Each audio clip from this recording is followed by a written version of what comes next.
My brother, Opis, how are you looking so healthy these days? And what is this strange food you place before me? This is not the meal of a Babylonian. Shuma, I have changed the way that I eat, and the God I serve, and I am a much happier and much healthier man because of it. Why have you done this? Tell me, brother, what caused you to make such a change?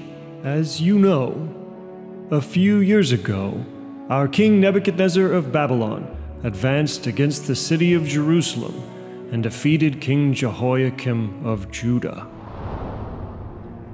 The king commanded Ashpenaz, who was in charge of his court officials, to choose some of the Israelites who were royal and noble. So, the king assigned them a daily ration from his royal delicacies and his own wine. They were to be trained for 3 years before entering the king's service. Daniel and his friends, Shadrach, Meshach, and Abednego. Daniel made up his mind that he would not defile himself with the king's delicacies or the royal wine. He therefore asked the overseer of the court officials for permission not to defile himself. The overseer was sympathetic to Daniel, but said, "I'm sorry to say I fear my master, King Nebuchadnezzar. He is the one who has decided your food and drink. What would happen if he saw that you looked weak and sickly in comparison to the other young men your age? Why, it would put my own life at risk." Then Daniel spoke to the warden whom the overseer had appointed over Daniel and his friends.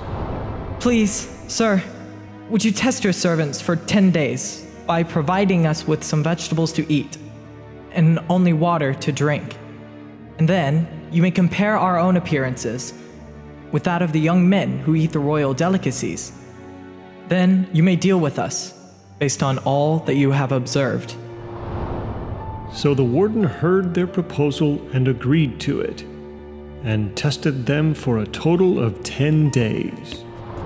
By the end of the 10th day, it turned out that Daniel and his friends looked even better compared to the young men who ate from the king's food. So the warden removed the delicacies and the wine from their diet and gave them a diet of vegetables instead. God gave Daniel and his friends knowledge and skill in all kinds of literature and wisdom.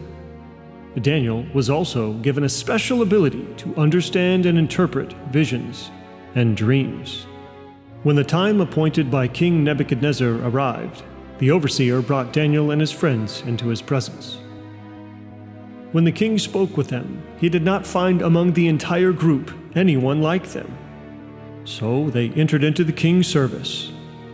And the king found that they were 10 times more powerful and intelligent than all the magicians and knowledgeable people in the whole kingdom.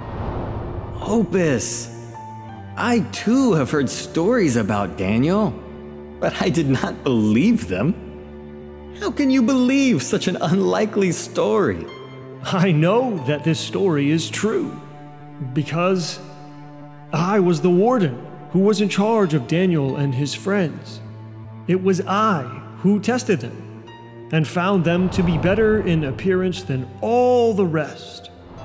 I saw the way Daniel wanted to be pure for the Lord his God, and how his God blessed him with wisdom and skills beyond all of the others, for there was no one else like them. Because I myself closely tested Daniel, and I myself saw how he excelled, I chose to follow his God. And I have learned how not to defile myself in my own life. I so strongly believe that my whole family and I are better for it. We are all so glad to have learned about the God of Daniel. Opis, you were the warden testing Daniel? I can now clearly see and understand for myself that you have truly changed. Teach me about Daniel and his God, and how to live a better life of purity in body, in mind, and in heart.